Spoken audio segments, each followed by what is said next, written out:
Okay, lakad na naman again. God damn. Malapit na rin naman yung bahay ng kumpare ko dyan. Ayan.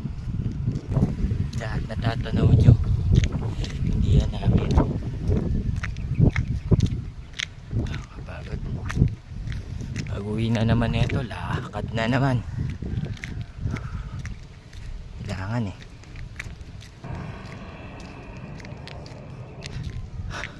Lawit na dila ako.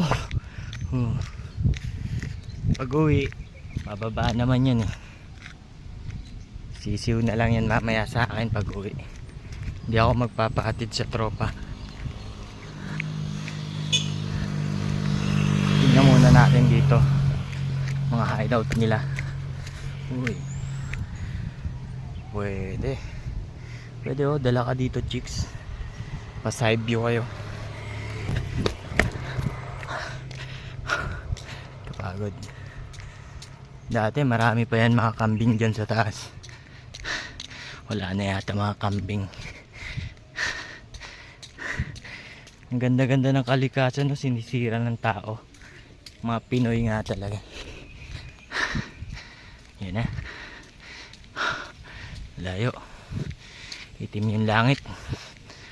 Nagbabadya na ang ulan na naman. Okay, hanggang dito na lang.